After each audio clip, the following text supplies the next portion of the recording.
Dan saya ingin kembali ke Bang Muklis nih. Ini menarik nih. Bahwa ternyata peran seorang Muklis Takabea itu ya kan, penting sekali dalam dunia olahraga dan seni.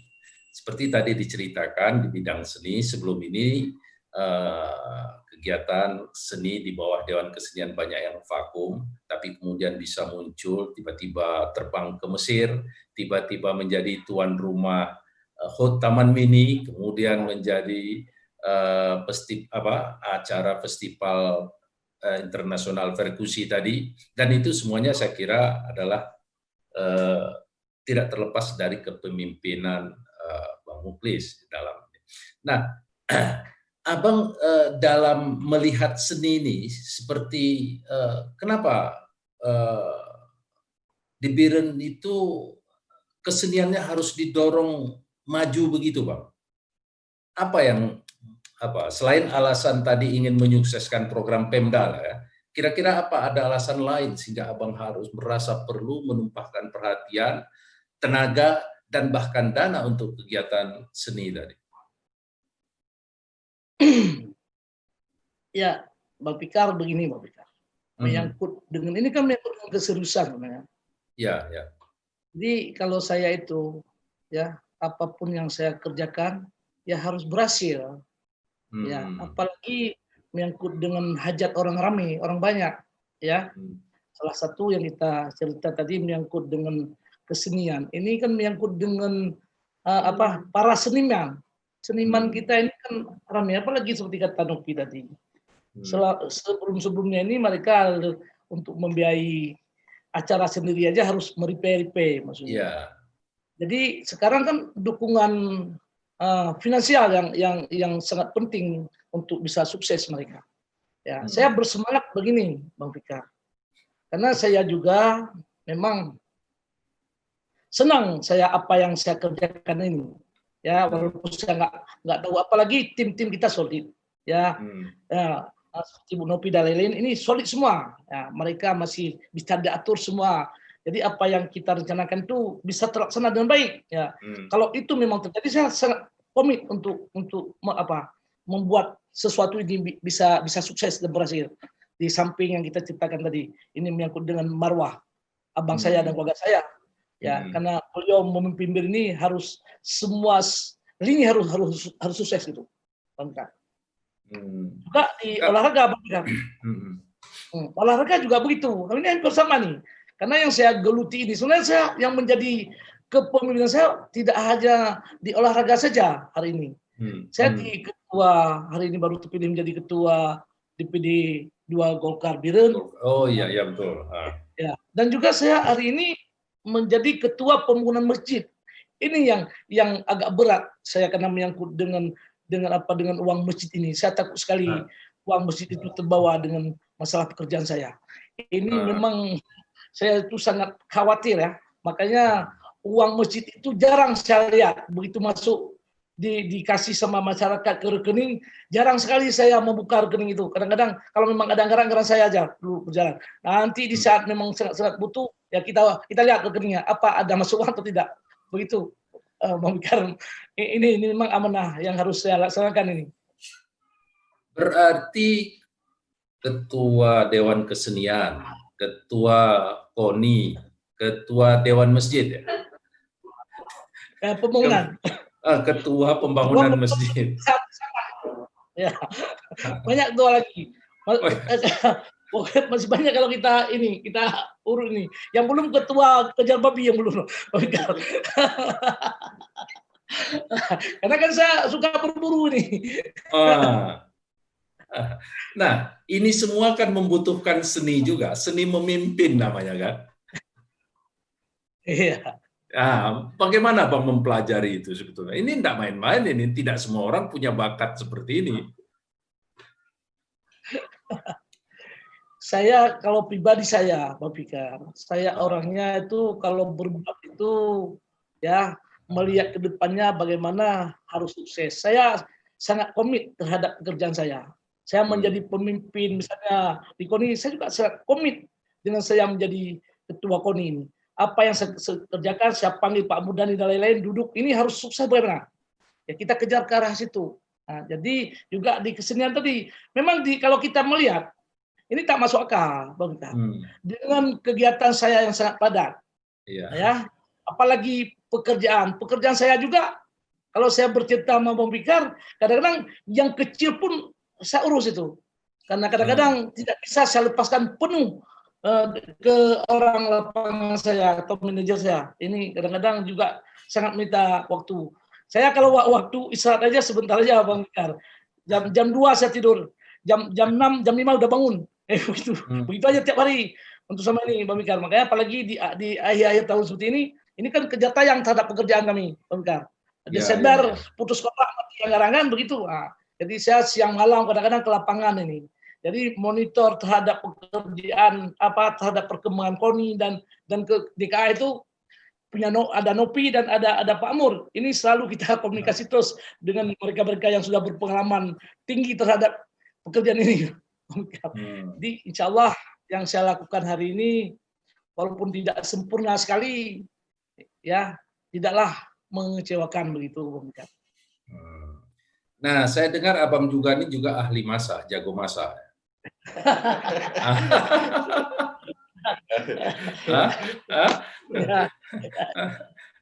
Ini dan kabarnya waktu-waktu tertentu harus masak sendiri nih, masak kuah belangong ya. Memang kalau cerita memasak Bang Fikar, ya saya kalau kita melihat ke belakang ya, kita orang miskin, ya, kita dasarnya memang orang betul-betul orang miskin, ya orang sangat miskin kalau kita cerita. Jadi di saat kita kuliah itu, malah sebelum kuliah masih kita di kampung sana itu, di kampung, masak ini memang sudah keseharian kita, Bang Fikar. Mama kita, saya orang tua ayah itu meninggal tahun 80, masih kecil saya. Jadi karena kita orang miskin, mama saya pergi ke kebun orang, pergi ke sawah orang, tinggallah kami yang kecil-kecil di rumah. Ya kamilah yang tukang masak, pulang mama sudah masak di rumah. Jadi belajar inilah, ya apalagi saya memang ada kesukaan sendiri, ada gemar-gemar sedikit masalah memasak. Hingga kuliah karena kita tidak ada dana yang memadai, Bang Fikar, sehingga masak sendiri. Ya semua sendiri, cuci baju semua sendiri lah. Kebiasaan inilah sehingga teruji dan sampai ya kita bisalah dikatakan orang bisa memasak begitu Bang Fikar. Iya. Apalagi kuah belangong Bang Fikar. Iya, saya pernah mencicipi itu kan. Makanya insya Allah lah kalau memang nanti kemarin biar kita cari satu kambing yang bagus kita masak. Iya. Ya siap ya. Jadi selain masak kuah belangong, masak nasi goreng, mie semua begitu dikuasai juga semua ya. Insya Allah kalau kita cerita sampai kuah prik bisa kita lakukan. Kalau memang kita mau.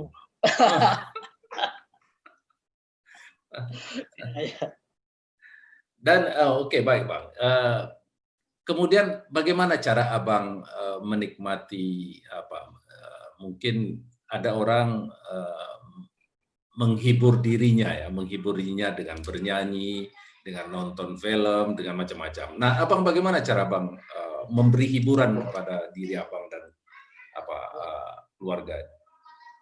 Ya, begini Bang Fikar, ini tergantung pribadi orang ya. Saya orangnya tidak suka dalam hiburan yang begitu. Mungkin menghibur diri saya itu dengan kegiatan. Kegiatan biasanya kegiatan lapangan. Juga salah satu kegiatan memasak. Makanya setiap ada kegiatan kami ada anggota yang berangkat ke lapangan misalnya kadang-kadang kami masak di sana buat minta apalah. Pokoknya saya tidak bisa tinggal diam. Kemana aja saya harus ada kegiatan. Kalau nggak ada kegiatan sepertinya saya sakit gitu Bang Fikar. Jadi nggak ada kesenangan yang kita cari hiburan malam. Oh nggak ada sama saya itu Bang Fikar. Sangat jauh dari jati diri saya gitu. Jadi hiburannya adalah kegiatan ya. Hiburan saya itu kegiatan. Memasak, kegiatan, itulah hiburan ya artinya. Saya orangnya mencintai sangat terhadap pekerjaan saya. Misalnya membangun jembatan yang penuh tantangan. Saya turun ke lapangan langsung, arahkan pasukan saya, anak buah saya di lapangan begini. Ya, alhamdulillah saya juga punya pengalaman dan juga sekolah di teknik. Jadi begitu saya lihat, oh ini yang ada masalah. Jadi saya turun langsung apapun yang kita buat. Jadi memang saya senang pekerjaan yang sangat menantang. Jadi sehingga begitu saya ke lapangan itu sudah sangat terhibur. Otak saya udah dingin sekali itu kalau sudah memang ke lokasi pekerjaan. Itu begitu. Sekarang sedang mengerjakan proyek apa, Bang? Yang kita yang sekarang sedang kejar tayang nih. Ya memang tahun ini ya akibat ada pandemi COVID-19 ini, kegiatan memang sangat terbatas. Ya biasanya saya hampir setiap tahun itu ada 300 miliar, 200 miliar itu biasa saya kerjakan. Malah tahun ini tidak sampai 200, 150 sekian lah yang saya laksanakan. Makanya kalau kita lihat tidak terlalu sibuk. Memang sibuknya di sekarang-sekarang ini karena proses tender kemarin kan semua terlambat akibat COVID. Ya, akibat aturan COVID dan lain-lain semua terlambat. Pekerjaan yang kita laksanakan sekarang ini kita ada melaksanakan pekerjaan di Besitang sana. Besitang membangun jembatan rel kereta api. Ya, penyeberangan rel kereta api itu punya dinas perhubungan.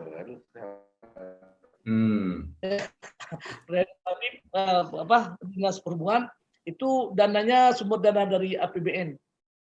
Kemudian di Pidijaya Aceh kita lagi membangun jembatan pracetak atau duplikat jembatan pracetak yang ada di daerah di Pidijaya, bukan Tenggading, apa namanya itu? Pantai Raja. Ya, itu juga dana APBN dengan nilainya lebih kurang 35 miliar. Ini juga harus siap tahun ini. Kemudian kita sekarang juga lagi membuat jembatan-jembatan yang ada di Kabupaten Berun dengan dana OSUS, dana OSUS Kabupaten, dana OSUS Provinsi. Ini juga ada beberapa jembatan yang lagi kita bangun, termasuk Pantai Pesangan, dan juga kita lagi membangun jalan-jalan dan irigasi, ada beberapa irigasi termasuk Monske Pulut ya.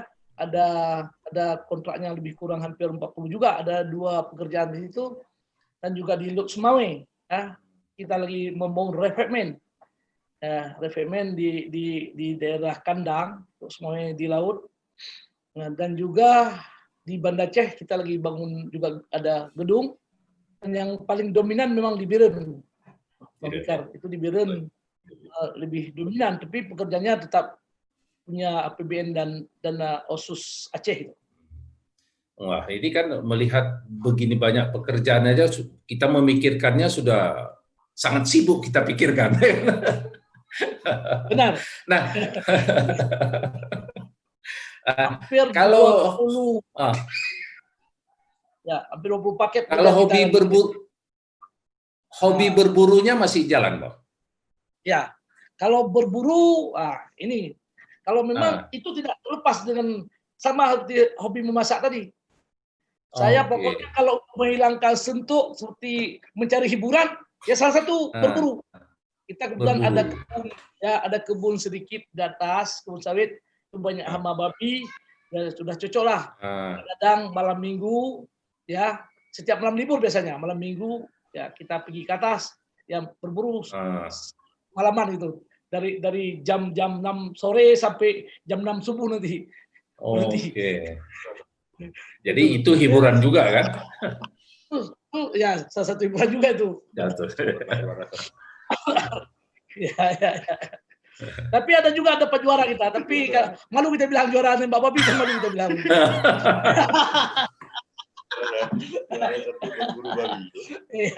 Iya. Jadi ada kompetisinya rupanya itu ya? Ada, itu ada kompetisi. Malah kita sampai ke luar daerah, malah kalau saya cerita saya berburu itu karena memang betul-betul sampai ke NTT. Ya, NTT sana berburu rusa. Kemudian waktu itu ada Kapolda di sana menunggu kita berangkat ke sana. Saya sempat nembak rusa dari jarak 250 meter di sana itu. Ya. Nah, ini hobi apa? Berburu ini Abang berlatih di mana dulu ini juga sebenarnya kecil-kecil saya itu orangnya memang suka cari-cari nembak-nembak tupai, nembak burung. Oh, Cuma oke. senapan angin ya, senapan angin Ah. itu terakhirnya kebetulan saya menjadi pengusaha ini ada dana sedikit, saya lihat ada senjata yang lebih menarik ya, ikut perbakin Mhm. saya. Ikut Hmm. perbakin ya, ada izin untuk memiliki senjata, ya udahlah lanjut terus Hmm. dengan babi. Kalau senapan angin itu mana mati babi kan? Ya. Itu babi kan. Baik Bang Muklis, ini saya ingin menginformasikan kepada partisipan kita, apabila Anda ingin bertanya atau mau berpartisipasi dalam obrolan kita Bincang Budaya sore hari ini, silakan Anda memberikan pertanyaan di kolom komentar di serambinews.com. Nanti saya akan bacakan apa-apa yang mau ditanyakan di sana. Ya. Baik, kemudian dalam waktu dekat ini di bidang seni apa, ada program yang sedang disiapkan atau sedang dirancang atau mau dirancang? Ya, sebenarnya kalau tidak terjadi COVID ya, tidak ada terjadi pandemi COVID-19 ini, kami sudah mempersiapkan untuk ke Paris gitu. Oh, Ya, ke macam Paris. kita ke Hall kemarin ya. Tapi ini karena semua terjadi salah ya, dilakukan refocusing terhadap anggaran, ya inilah terhenti. Apalagi di sana juga mungkin kondisinya seperti di kita Indonesia kan, agak sulit masuk, apalagi dengan kondisi yang seperti ini. Ya sudahlah, untuk tahun ini sepertinya kita belum ada kegiatan-kegiatan keluar untuk di sini. Mungkin ini lagi kami rancang untuk tahun depan. Mudah-mudahan tahun depan ada kegiatan yang lebih menarik untuk Kabupaten Biren gitu. Nah, setelah pengalaman Abang ke luar negeri membawa tim kesenian ke Mesir kemarin, pengalaman apa yang Abang bisa tangkap dari hibah kunjungan pertunjukan di Mesir itu? Ya, memang itu kan negara budayanya mungkin bersama dengan kita juga karena satu Islam, mayoritas Islam juga ya. Jadi yang saya tangkap di sana memang di negara sana itu mereka saya lihat ya, mungkin ini agak lari dari seni, masalah keamanannya. Ini mereka itu dilepaskan ke militer.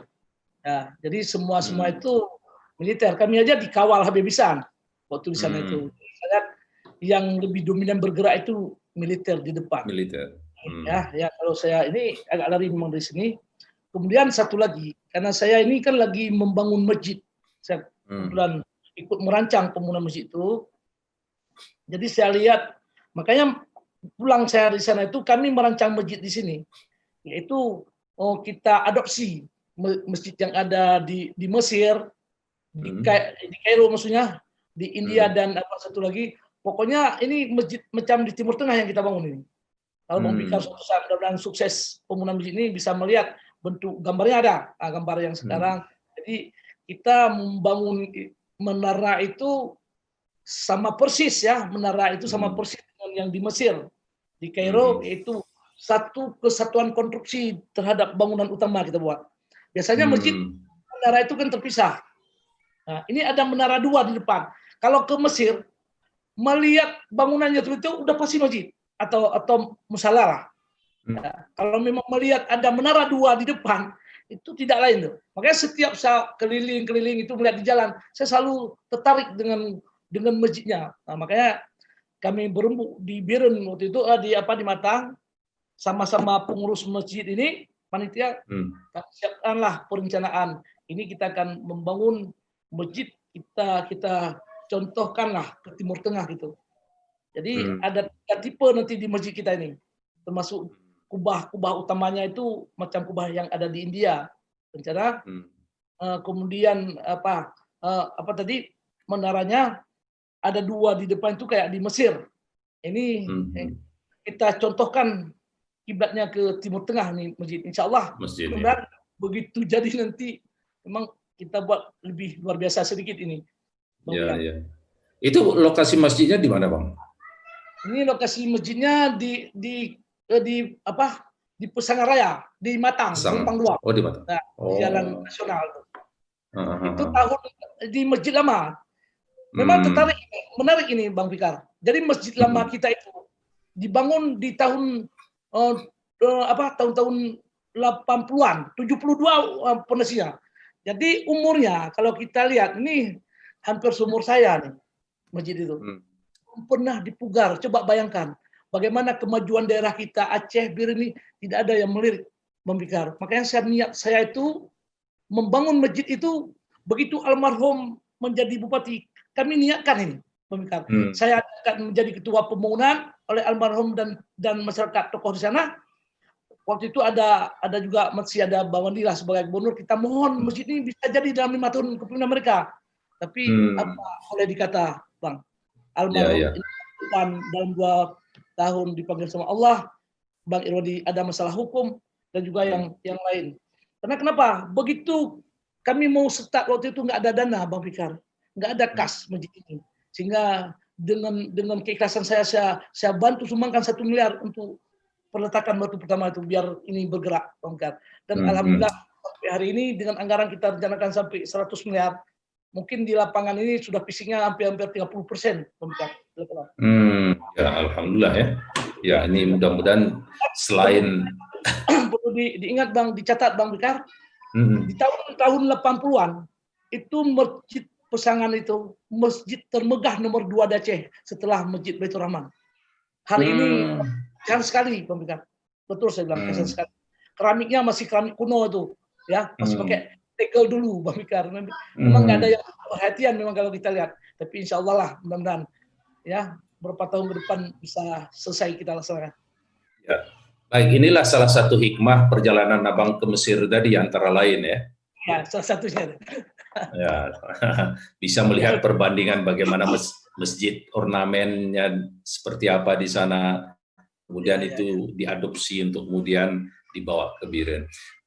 Baik Bang, ini target ke depan ini di bidang seni dan olahraga kira-kira apa Bang yang sedang dianukan di apa? Ya otomatis mungkin di tahun depan lah. Kalau olahraga ini kan kita seperti yang tadi kita ceritakan. Kami lagi melakukan persiapan Prapora di tahun 2021 dan Pora di tahun 2022. Otomatis kami sekarang lagi menggenjot atlet supaya berprestasi penuh. Kami tidak ingin terulang seperti yang terjadi di Aceh Besar waktu itu. Memang waktu itu saya begitu baru dilantik saya langsung acara di sana. Jadi tidak ada persiapan yang kita lakukan ya, yang maksudnya yang di bawah kepemimpinan saya belum pernah kita lakukan apa-apa, tiba-tiba udah harus bergerak waktu itu. Memang kita sangat konyol ya, saya akui sangat konyol ya, Koni Biru sangat konyol waktu itu.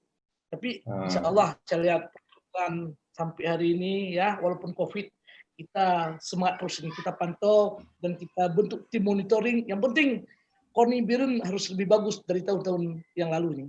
Ada target tertentu enggak? Misalnya berapa medali yang ditargetkan? Memang kita target, insya Allah memang sangat kita target ada medali emas yang banyak begitu Bang. Tapi semua ini tergantung kunci dan upaya-upaya kita hari ini yang mudah-mudahan kita yang terbaik begitu. Ya. Kalau untuk di kesenian? Sebenarnya itulah Bang. Jadi kita ini lagi mempersiapkan rancangan untuk tahun 2021. Ya mudah-mudahan 2021 ini ada kegiatan-kegiatan yang kegiatan-kegiatan yang bisa menarik perhatian dan juga bisa memberikan semangat dan baik secara ekonomi. Ya, ini rencana kami akan lagi merancang dengan Nopi bagaimana ada kegiatan-kegiatan supaya jangan terjadi kevakuman akibat COVID-19 ini tahun 2021. Baik Bang, ini di penghujung kegiatan ini kita tanpa terasa ya sudah berlangsung 1 jam pembicaraan kita.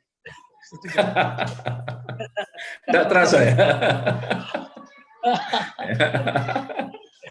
Rasanya masih beberapa menit saja. Baik, sebelum saya menyudahi pertemuan dialog bincang budaya ini, saya ingin ke Novi dan Bang Murdani. Apakah ada yang mau disampaikan kepada Novi barangkali?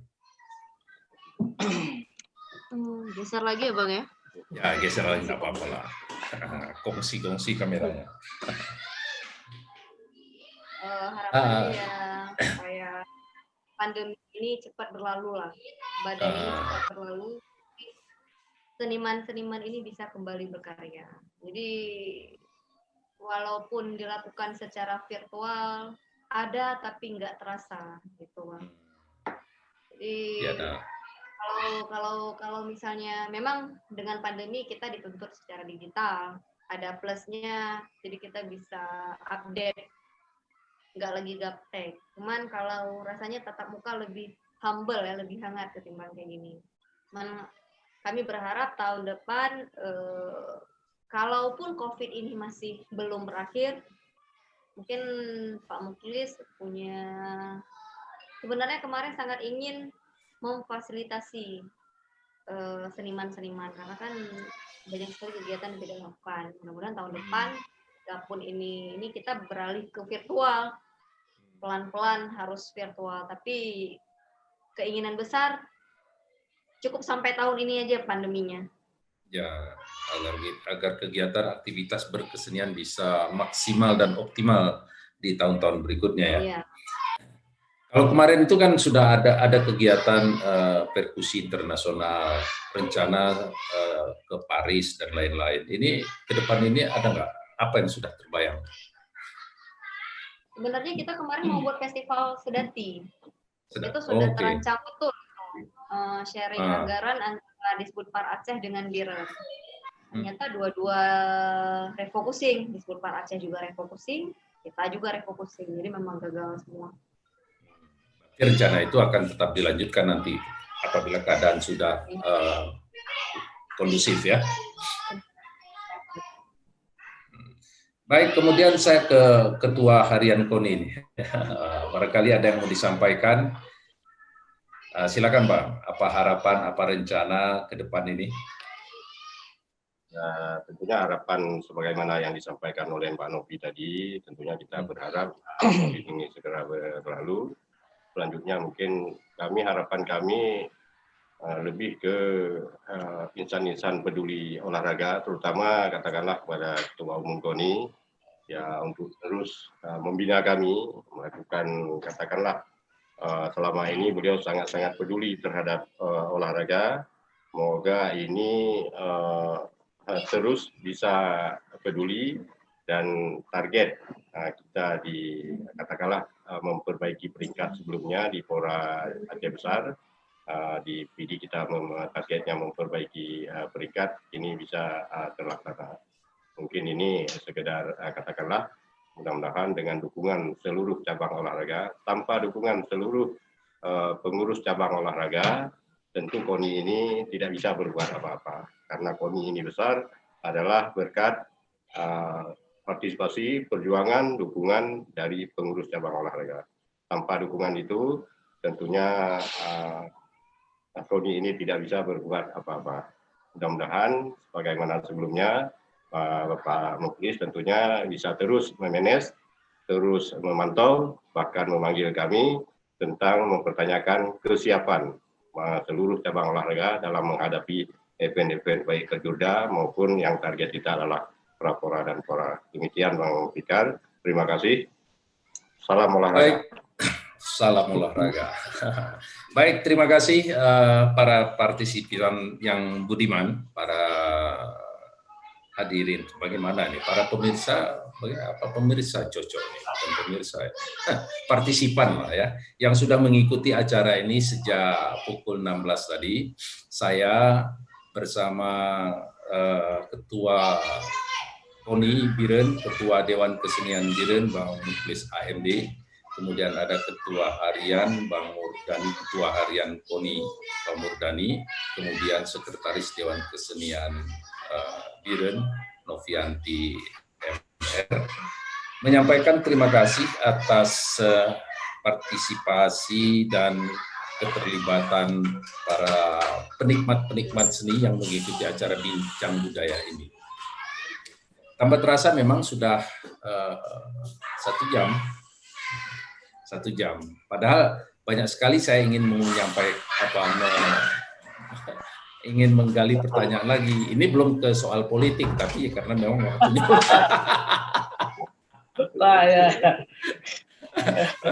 Barangkali lain waktu kita akan bicara khusus tentang politik karena baru saja terpilih secara aklamasi sebagai Ketua Dewan pimpinan daerah Partai Golkar. Ya. Baik, itulah saya kira perbincangan kita dan mudah-mudahan apa yang kita obrolkan pada sore hari ini ada manfaatnya, paling tidak membuka cakrawala kita, bagaimana mengurusi olahraga, bagaimana mengurusi kesenian oleh seorang entrepreneur, oleh seorang pengusaha yang sukses. Dan tentu saja kita membutuhkan tokoh-tokoh seperti ini yang punya perhatian serius dan intens kepada dua dunia ini. Sebab bagaimanapun di dua dunia inilah, sadar atau tidak sadar, tertitip pesan-pesan tertentu. Umpamanya orang mengenal Biren, orang mengenal Aceh, orang mengenal sebuah komunitas budaya, antara lain dikenal dari keseniannya. Ketika orang menyaksikan pertunjukan Rapai, Sedati, atau ornamen-ornamen tertentu yang dikenakan, maka orang akan terus bisa menangkap dari mana seseorang itu berasal, dari komunitas mana dia berasal. Itulah saya kira pentingnya sebuah kebudayaan. Begitu juga dengan olahraga. Ketika tim kita bertanding, ada harapan yang besar untuk mendorong sebuah tim itu menjadi berprestasi. Di dunia olahraga dan di dunia seni adalah dunia yang setara. Tidak ada kelas di sana, semuanya setara karena yang dibutuhkan adalah prestasi dan kreativitas. Ini saya kira kunci dari perbincangan kita pada sore hari ini. Baik Bang, terima kasih ini atas kehadiran Bang Muklis, atas kehadiran Bang Murdani, atas kehadiran Novi dalam acara Bincang Budaya ini. Saya bersama seluruh tim kreatif dari Serambi Podcast menyampaikan mohon maaf apabila ada hal yang tidak berkenan dalam dialog ini, dan sampai bertemu pada Bincang Budaya Serambi Podcast edisi berikutnya. Assalamualaikum warahmatullahi wabarakatuh.